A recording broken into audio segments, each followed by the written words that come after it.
Vallejo, California. March 2015. We live in a world obsessed with stories. We love movies with twist endings. We love thrillers where the wife fakes her own death to frame her husband. In 2014, the movie Gone Girl came out.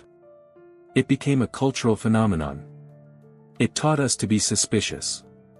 It taught us that sometimes, the victim is actually the villain. But what happens when life imitates art? Or rather, when life is so crazy that the police refuse to believe it's real? This is the story of Denise Huskins and Aaron Quinn. One night, they were woken up by a nightmare so bizarre, so detailed, and so cinematic that the detectives decided it couldn't possibly be true. They were told they were liars. They were told they were crazy. They were paraded in front of the world as hoaxers. But while the police were giving press conferences calling them the real-life Gone Girl, a very real, very dangerous monster was watching from the shadows, and he was offended that he wasn't getting credit for his work.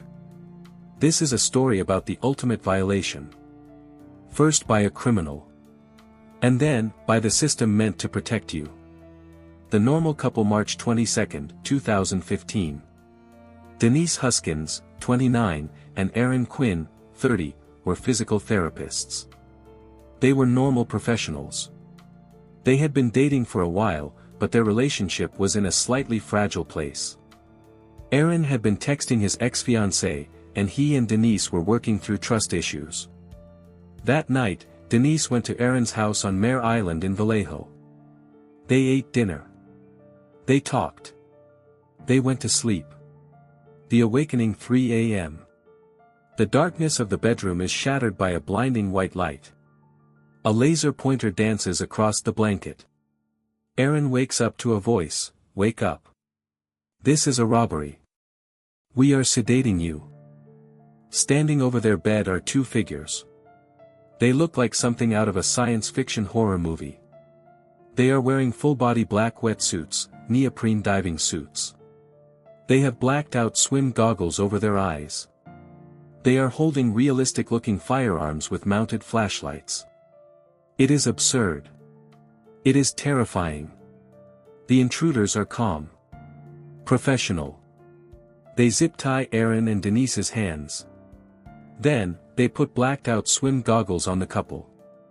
Total sensory deprivation. Aaron and Denise can hear, but they can't see. The procedure: the intruders play a pre-recorded message. It sounds like a robotic audio track. It explains that this is a professional operation. They are there to collect a financial debt. But then, they do something strange. They force Aaron and Denise to drink a liquid. It's a sedative, a mix of NyQuil and diazepam. Denise falls asleep quickly. Aaron fights it. He is a physical therapist, he knows anatomy. He tries to keep his mind awake. The intruders separate them. They tell Aaron, "We are taking Denise. You will pay a ransom. If you call the police, we will kill her." They put Denise in the trunk of Aaron's car. And just like that, she is gone. The wait Aaron is left alone in the living room. He is groggy, drugged, and zip-tied. The intruders told him there are cameras watching him. They told him not to move. For hours, he sits there, fighting the drugs, terrified that if he moves, Denise dies. Finally, around 11 a.m., he manages to free himself. He checks for the cameras. He doesn't see them. He makes the most difficult decision of his life. He picks up the phone. He calls his brother first, who is an FBI agent. His brother tells him, "Call 911. Now." At 1:53 p.m., Aaron Quinn calls the Vallejo Police. His voice is shaking. He is slurring his words from the sedative. To the dispatcher, he sounds drunk. Or crazy. He says, "People in wetsuits took my girlfriend." The crime scene police arrive at the house. They find Aaron Quinn. He is crying. He is wearing boxer shorts. On the wall, there is a smudge of blood, from when the intruders forced them into the closet. But to the officers, the story sounds wrong. Wetsuits. In a house. Swim goggles. A robotic voice. It sounds too elaborate. Instead of launching a massive manhunt for Denise, they focus on Aaron. They take him to the Vallejo Police Department. Enter Detective Matt Mustard. Mustard is the lead investigator. He looks at Aaron, a young, white professional who admits he had relationship trouble, and he decides he has solved the case. The boyfriend did it. The 18-hour grill. Aaron is put in a small interrogation room. He is still under the influence of the sedatives the kidnappers gave him. He is exhausted. He is terrified for Denise. He expects the police to ask, "Where do you think they took her?" Instead, Detective Mustard asks, "Why did you kill her, Aaron?" The interrogation is brutal. It lasts for 18 hours. Mustard lies to Aaron. He tells him, "We found Denise. She's dead." This was a lie. Aaron breaks down sobbing. Mustard looks at his grief and says, "Stop pretending. You failed the polygraph." Another lie/manipulation technique. Mustard has a theory. He thinks Aaron killed Denise because of an argument over his ex-fiancée. He thinks the wetsuit story is a hallucination or a bad lie. Mustard tells Aaron, "This story is impossible." Wetsuits. Really? You expect me to believe that? Aaron begs them to test his blood. "Check my blood. They drugged me," he screams. The police refuse to take a blood sample. This is crucial. By the time they finally test him days later, the drugs are out of his system. They lost the evidence on purpose. The airplane mode. The kidnappers had left a phone with Aaron. They told him they would call with ransom demands. Aaron gives this phone to Detective Mustard. "They will call this phone. You have to answer it." Detective Mustard looks at the phone. He puts it in airplane mode. Why? He later claimed he didn't want the phone's data to be wiped remotely. But by putting it in airplane mode, he blocked the kidnappers' calls. The kidnappers did try to call. The calls didn't go through. The police actively prevented the ransom negotiation because they were so convinced Aaron was the killer. While Aaron was being treated like a criminal, Denise Huskins was 400 miles away. She was alive. She was in the trunk of a car. And she was about to experience a horror that the police insisted was just a movie script. The journey. While Aaron Quinn was being broken down in an interrogation room, Denise Huskins was living a nightmare that defied logic. She spent hours in the trunk of a car. Bound. Blindfolded with blacked-out swim goggles. Headphones on her ears playing white noise. She had no idea where she was going. She only knew she was alone. When the car finally stopped, she was led into a house. It wasn't a dungeon. It wasn't a cave. It was a vacation home in South Lake Tahoe. Her kidnapper, who we now know was Matthew Muller, placed her on a bed. And then, he began to talk. The professional, Muller, didn't act like a raving lunatic. He acted like an intellectual. He told Denise a sophisticated lie.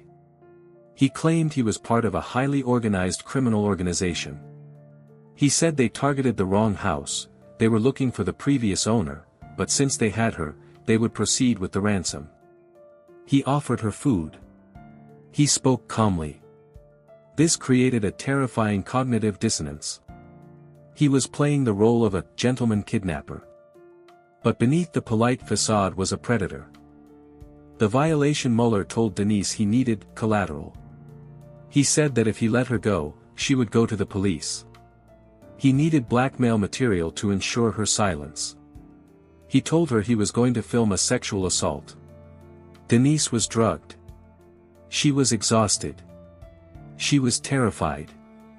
She did not fight. She did not scream. She went into survival mode. Psychologists call this the freeze response. It is a biological mechanism where a victim becomes compliant to avoid death. Tragically, this survival instinct would later be used by the police as proof that she wasn't really a victim. They asked, why didn't she fight back? The release for 48 hours, Muller waited for the ransom. But because Detective Mustard had put Aaron's phone on airplane mode, the calls never went through. Muller realized the plan was failing. On March 25, 2015, he put Denise back in the car. He drove her 400 miles south to Huntington Beach, her hometown. In the early morning darkness, he stopped the car. He let her out. He gave her a bag with her things. And he drove away. The too perfect victim Denise stood on the sidewalk. She was alive. She walked to her father's house, but no one was home. She borrowed a neighbor's phone. She called her father. "Dad, I'm here. I'm safe." Her father collapsed in tears. He called the Vallejo police, shouting with joy, "She's alive. Drop the charges against Aaron. She's safe." But the reaction from the Vallejo police was chilling. They sent detectives to Huntington Beach not to comfort her, but to interrogate her. And when they saw her, their suspicion deepened. Denise had just been kidnapped and raped. But she wasn't hysterical. She wasn't dirty. Her hair was still somewhat styled. She was calm. To the detectives, she didn't look like a victim. She looked like a woman who had just come back from a vacation. They ignored the trauma. They ignored the fact that shock often looks like calmness. Instead, they looked at her and thought, "Gone girl." They questioned her aggressively. "Why did he let you go? Why didn't you run? This doesn't make sense, Denise." Denise tried to explain the goggles, the camera, the wetsuits. But the police weren't listening. They had already written the script in their heads. And in their script, Denise Huskins was the villain. The lawyer, March 25, 2015. Denise Huskins is free.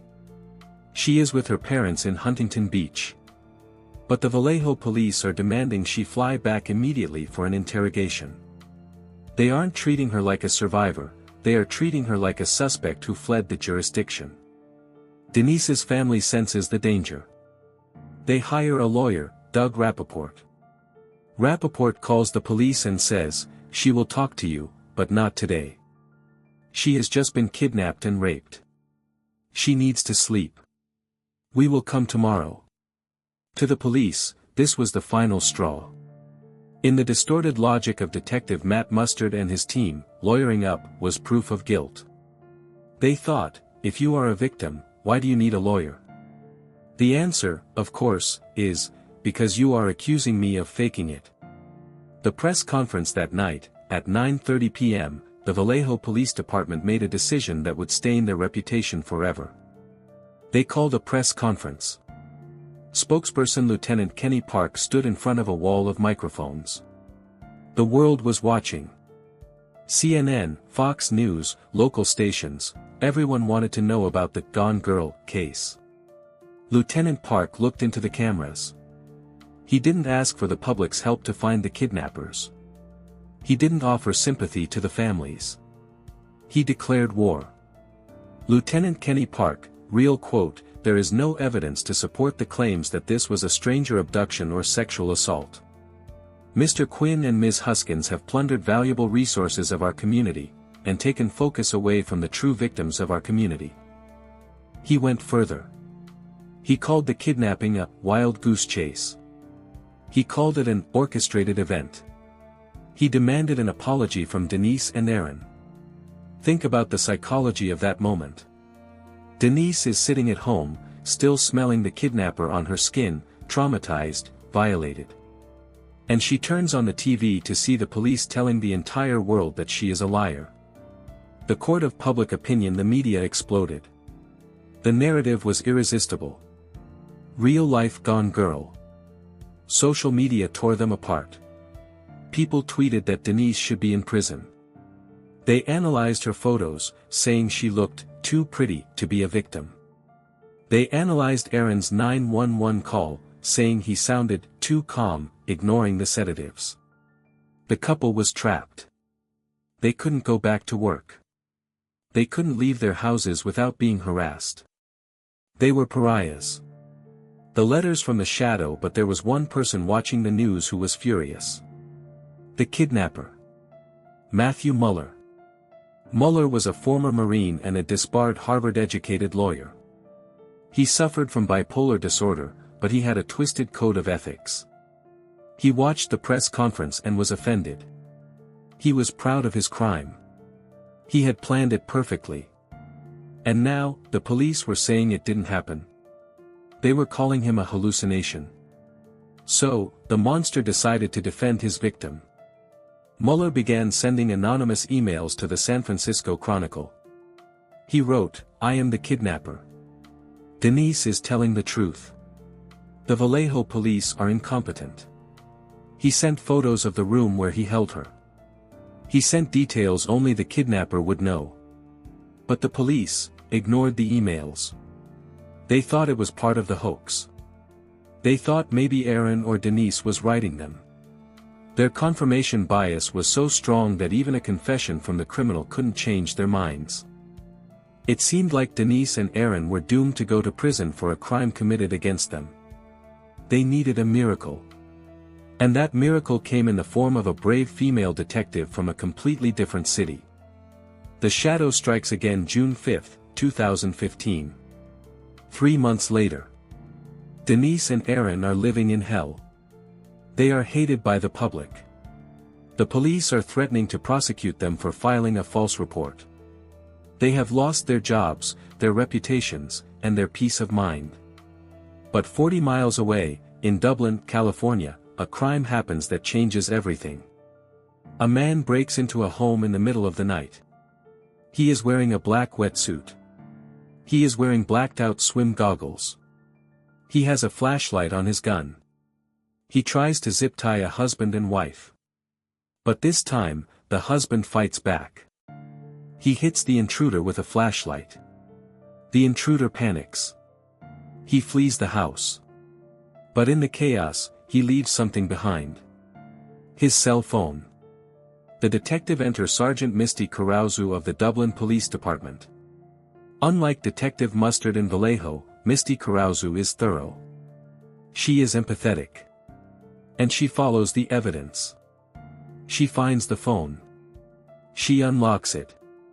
She traces it to a man named Matthew Muller. She digs into Muller's background. He is a former Marine. A disbarred Harvard lawyer. A man with a history of mental instability. She gets a warrant to search his remote cabin in South Lake Tahoe.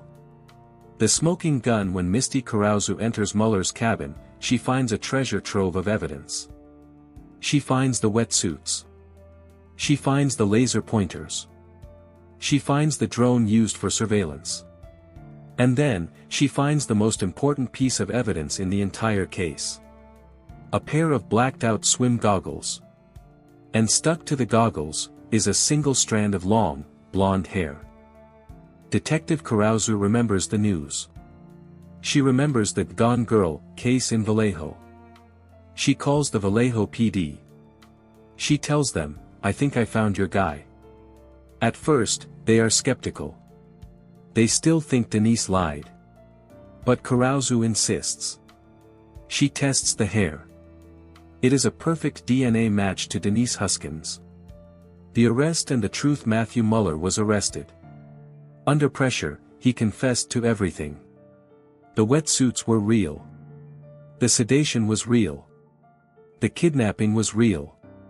Everything Aaron and Denise had said, every bizarre detail the police mocked, was 100% true.